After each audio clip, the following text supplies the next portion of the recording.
for higher GC News, Mima Ubibia Kwaba, Hadia, latest and hot news, and Kwa Aramede, Bremo, and Uti, so when you subscribe to channel, idea, Bomodia say, Uber subscribe.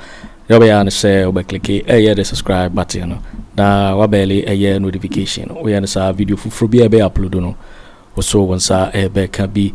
Afi we are now like video give us a thumbs up na afi share ma wo foforo so na when you be here na wo hu ensemo a ekoso e wo Ghana memu hanum afi yenti ye sansem ya ababetuja yenti sa report yi abratrates no abeti o memu have for a very long time and it's back there. Mun hold on, let the new government comes decide what Omodis are at the end of the day. Because who will be probably an academy and can see her for years. Sika, and I'm no say there's a lead to Sika.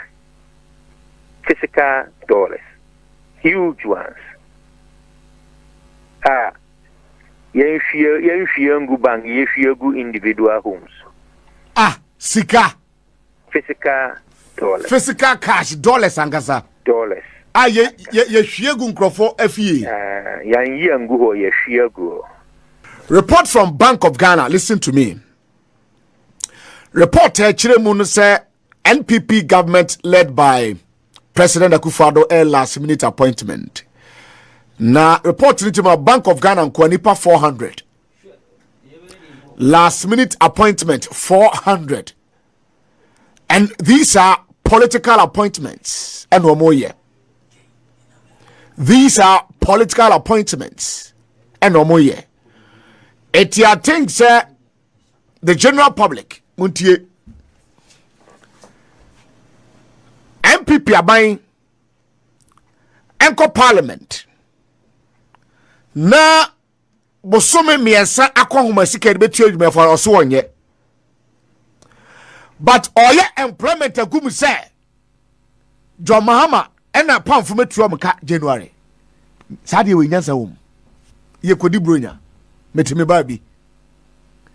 Mama metime ba bi. Nanka na ye mo no boko ne yenko. Aburo ne ba yenti. $350 million President Akufo Addo Dr. Mahamadu Bawumia na fufo. On pese the current parliament and we be taxing for my oman yentino. One say akwahoma sika de betu adwuma for ka. A teacher for post for just a banju by for ka nyina no. Woman pene. But Akufo Addo any Bawumia SSA NPP for go Bank of Ghana nipa 400 and a report to my employer after December 7. Tio nipa 400 and Akufo Addo Bawumia Atta gu Bank of Ghana across board. Wa approve 3 months a year for saying budget. Anako masika. Liam for a teacher for ka. Yam for 2 nurse for ka also win yet. Sa last minute employment na mu ye no. Why sika ne for yom? Why sika ne for yom? Abro de bayenti be ma for yafunu. Ebi na President Akufo Addo ye no. Chese abro and a President Akufo Addo Dr. Mahamadu Bawumia administration be di Ghana. Won call Bank of Ghana nkwano enipa 400 and our problem after December 7. Na ko homasika na first quarter mo fon ko na finance minister ko present no and they also won adentia won na for tax exemptions are yes and to omunti no chese won twa na sankrofo na won problem no why sika ne fa ko to omka. Honorable Joseph Yamin, honorable good afternoon.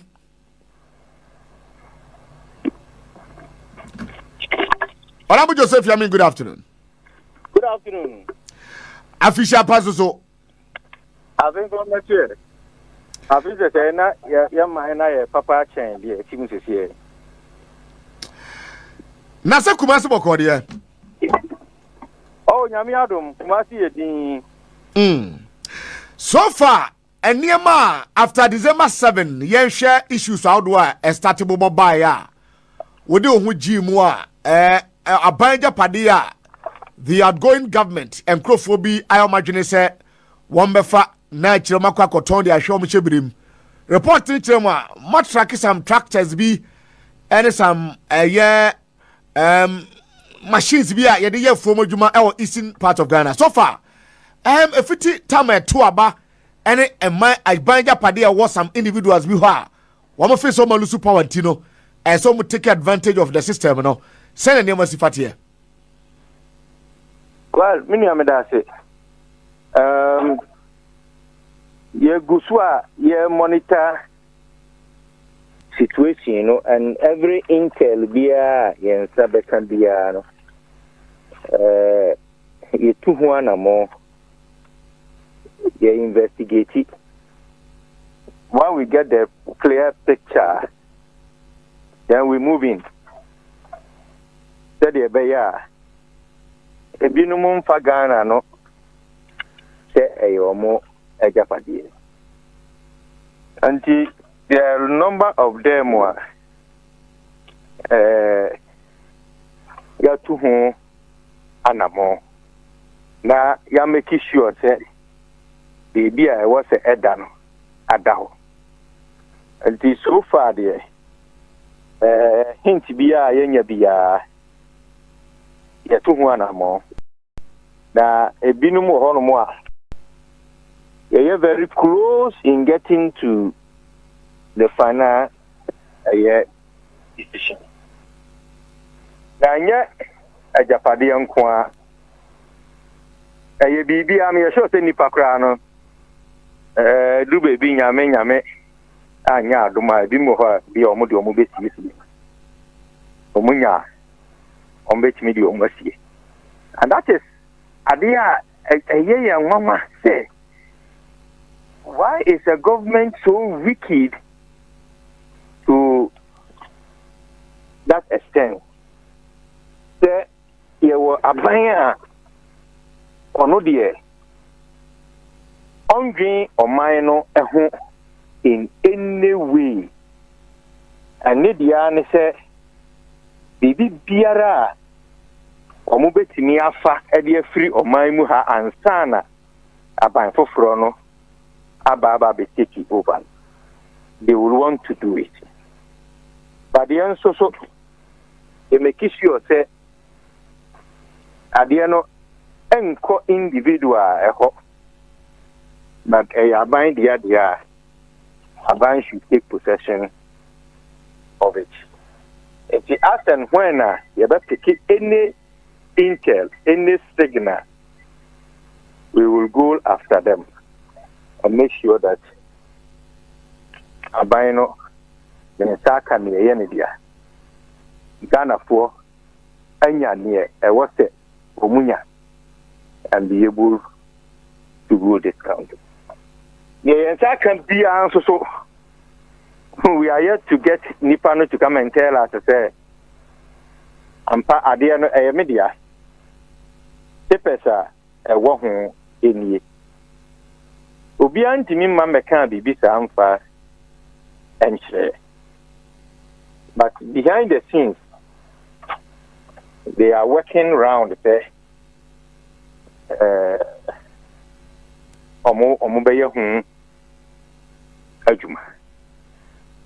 for instance, fertilizers are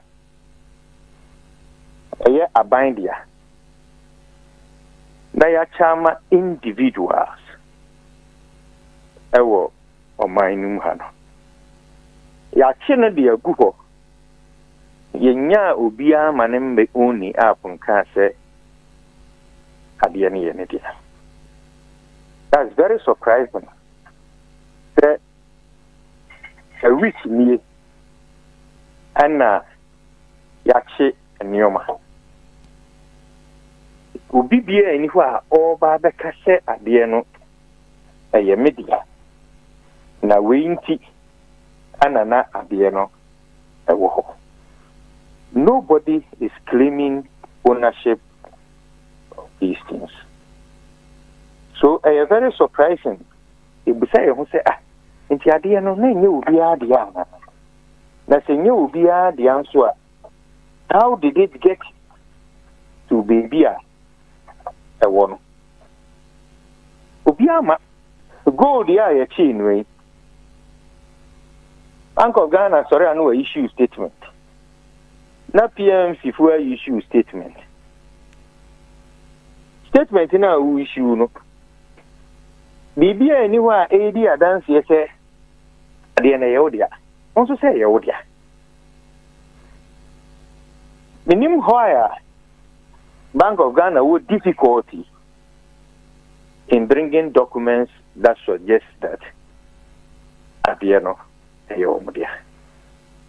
Anyhow, if you better what till the government takes over, Ubia Madia, let's say Adiano Aka Abain Kukum, then Abain will use it to rule this country. For instance, Goldie is over 400 kilos of gold. But 1 kilo of gold. 1 kilo of gold. $98,000. 1 kilo of gold. $98,000. 98,000. The 400 kilos of gold. Means that you have to multiply 98,000 by 400. And this is just an individual transaction. Because my Bank of Ghana, we are mystery. We are mystery in the sense that Ghana, a dear buy a chain one. I almost say a Bank of Ghana. Yes. Document here, ni aswa na car na the gold no enam. Gold in a commodity a didn't just like that. Uankasa as an individual, and you won't me in a party a power. Osusu say, Ubi and Yanafi pounds will be anti me and Yanafi. And na Utimifa a year, what do you call gold cotton TV so? Yes. Without the for gold to me cotton TV so the chere or gold one one. It might be in a serious country no.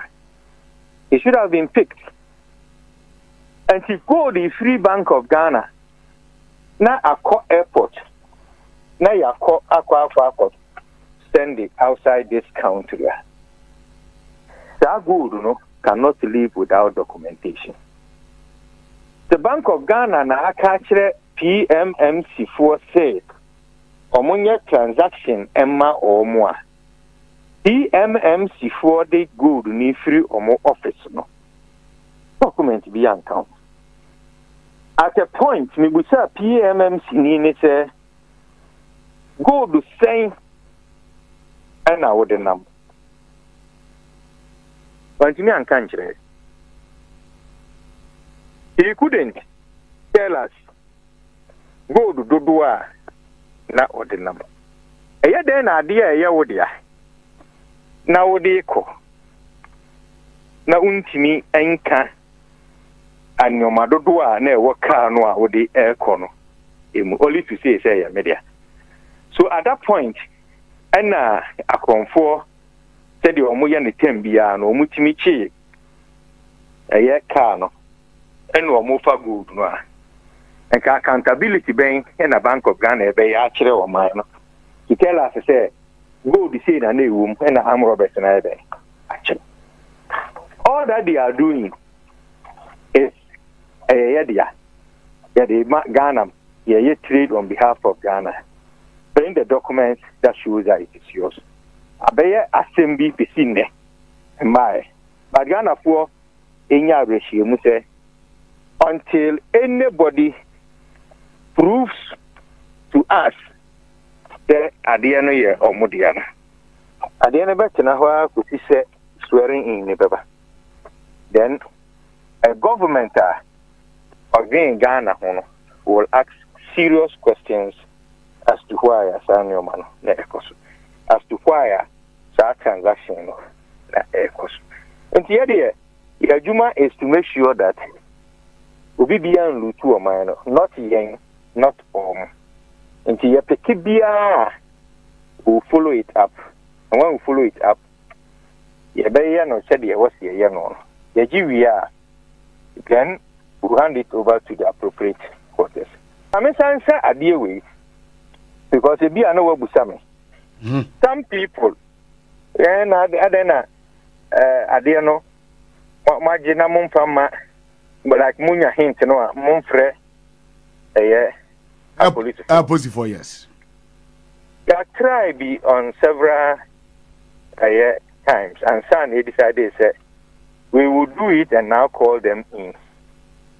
Areas be ho ma ya pick signal no a ye di kan ma police phone before you could do na bibia ni ho. Mudi kan ma police phone signal.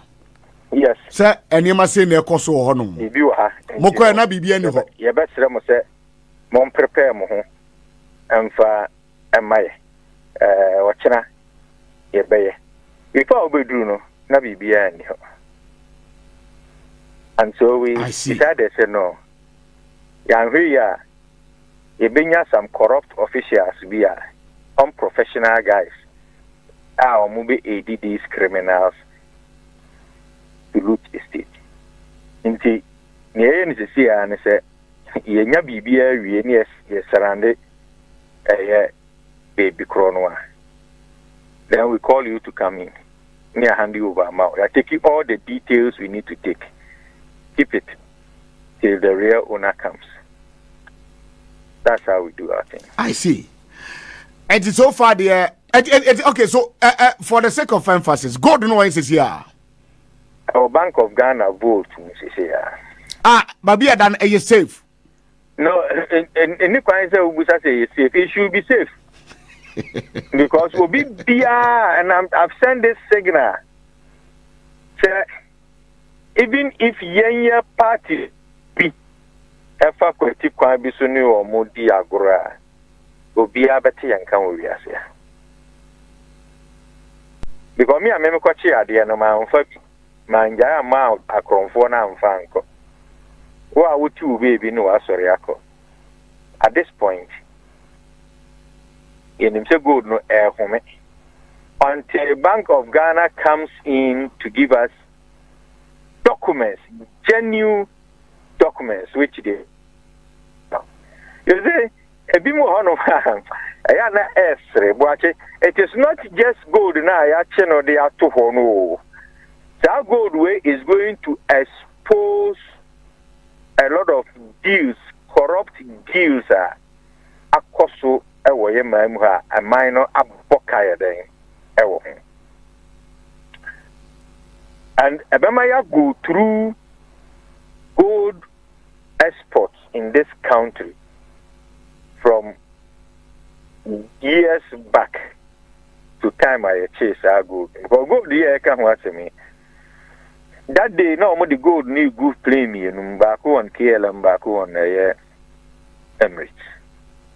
KLM then they managed to get their way into a coin. Because KLM 2 area. Our intel was giving us Emirates.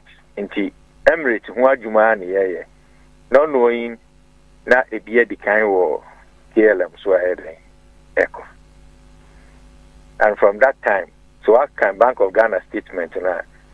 I say me match threatening to gold beyond free jampa gold beyond your thing and koi. If it is genuine, government business continues till the new government takes off. And then a Bank of Ghana also the gold because if they have a genuine one say one of gold beyond cover be able to say the new government will take you off. No, almost say me at threatening until I'm omunti for gold be then. Enko. But there be any security implications via the Omo Kano. Security implications never were. There a one in an say Bank of Ghana yen Juma till the new government takes off. A new person takes over. And the genuine business be a woman be continuous. But the end genuine it will stop. And I'm no say we are monitoring people or more call huge sums of money. Airport war has been calling off. Oh, call genuine to say their name, I call genuine, yeah. Yes. There's no fear. But when BI first we did be Kubiano, you need a form pass seriously, and we are monitoring it. You need to say free or mine and free. They will say free or mine. I remember our example, and we picked Intel. Say cars be or higher package or some trucks be or honum. Ye di huachiako custom bonded yard. And we counted 56 of these trucks. Yeah, confiscating, but the documents surrounding everything indicates say a private company. They had contract with Mahama Bawumia Campaign. But this government also has frustrated them to the extent that cars here have been parked for more than 3 years. Documents, woman just said, are fed up and that they want to take their machines out. Everything is there. If you prove that these things don't belong to government, buying in Sabia, genuine transactions near we leave you to do your business. But say actually fertilizer na the energy and Mabon. I bet that baby a dana home till the new government takes over. We hand it over to the Agric Ministry, and farmers will get these fertilizers to work with. Practice. Ya hold the Sihua. No. Ya two abawi. Yes, after a two abawi, I feel ye nyakwanya ye distribute to these tractors. Abra tractors no. Abeti or Mahama for a very long time, and it's parked there. Mun hold on. Let the new government comes. Decide what Omodis are at the end of the day. Because who will be probably an academy and can see her for years. Sika, and I'm no say. There's a lead to Sika. Physical dollars. Huge ones. Yengu bank, yengu individual homes. Sika. Physical dollars. Physical cash, dollars, angasa. Dollars. Ye shiegu nkrofo FE. Yengu ho ye shiegu. So that is the intel we have. Safina Mino Kahwa 70 has been cordoned off. Your mom pie say, and your dollars nampa. But if it is, anche, mun number tienka, and you get to know how wicked the reason no sidino kosoro is because Okobang Numwa, you will not get the dollar. Over $1,000 tokra unya be so fewer dollars being chased with plenty cities. Your pen or turn them out because it didn't go. Meanwhile, among for them, they hold on the Eddie Gufo. We will take all these monies and send them back to the banks, which we believe is $7 no. Now how are they now against the city na Eddie Abafo? Yede Juma de a watchdog situation any room. We will watch this country and make sure that we be any no more of a Ghana and the Asini Butum. To send no be no more this show Butum, and it will not happen like that. I see.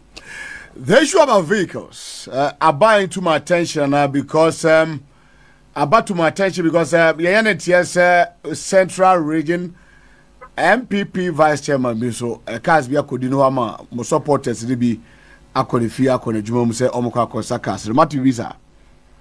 Well, the ISC I am heading the national team and region in our task force no headed by the regional organizer. Oh, okay. And the baby yeah adwuma ho and you go at certain point who find him a Asante region in one of these operations. At certain point you go me Accra. The entire Husana is that baby a was here my presence. We're moving. And just the tax no regions where the regional organizers are leading these operations.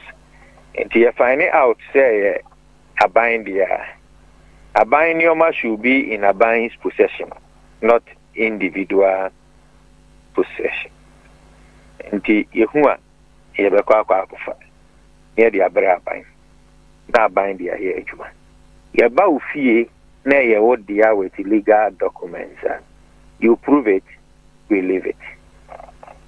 I see.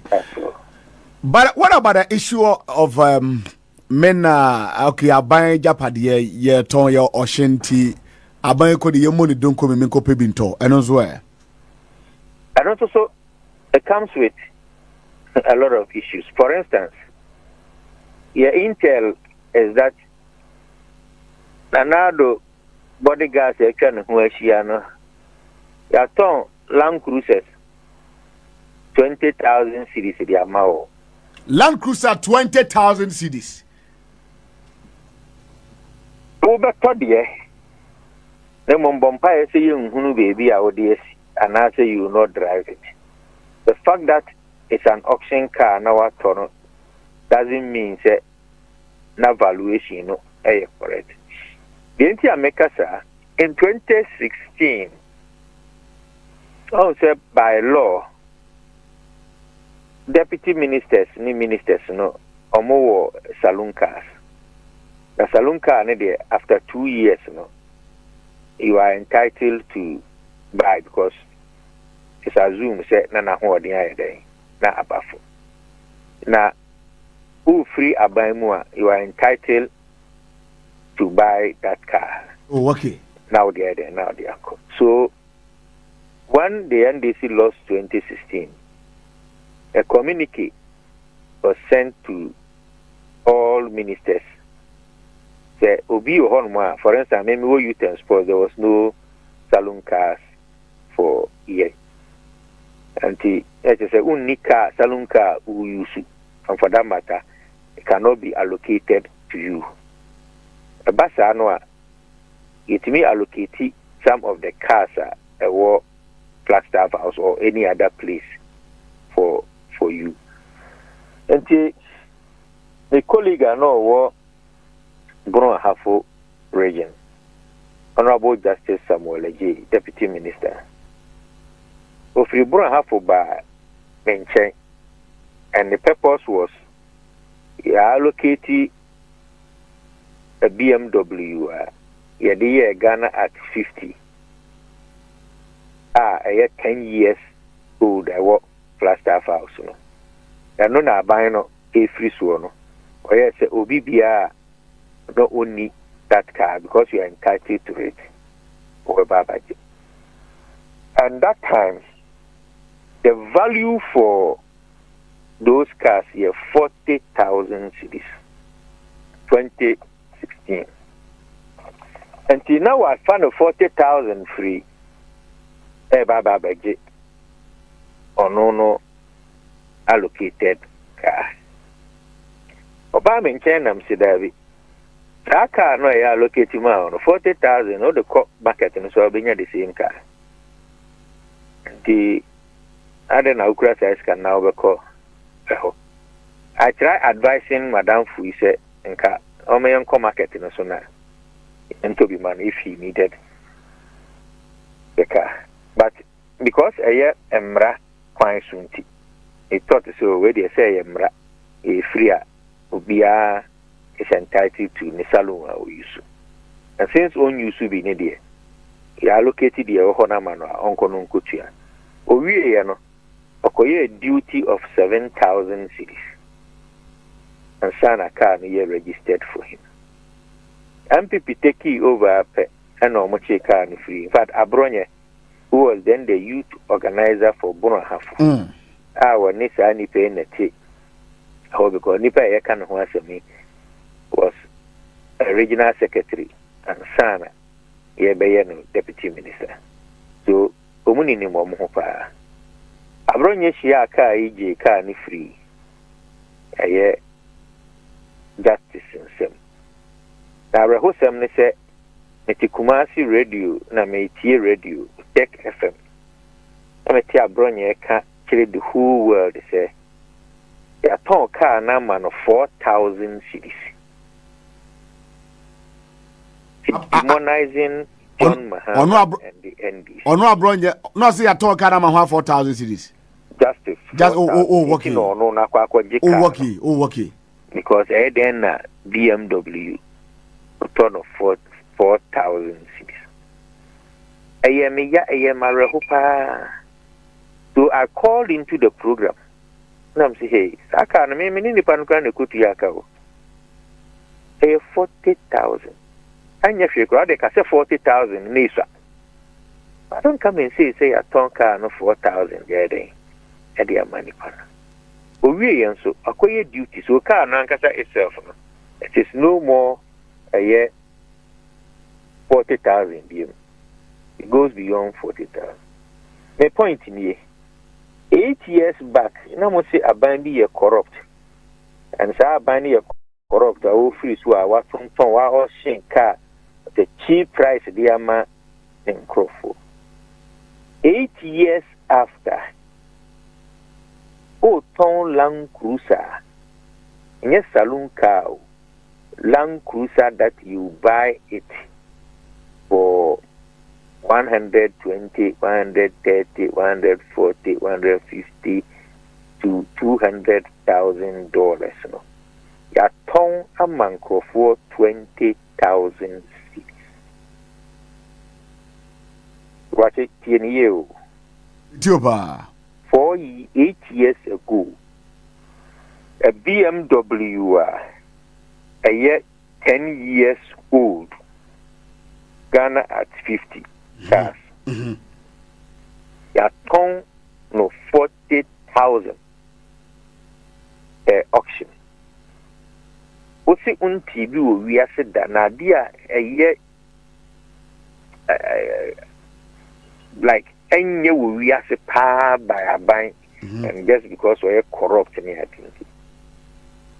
That government, who free swa, he sell a Land Cruiser for 20,000.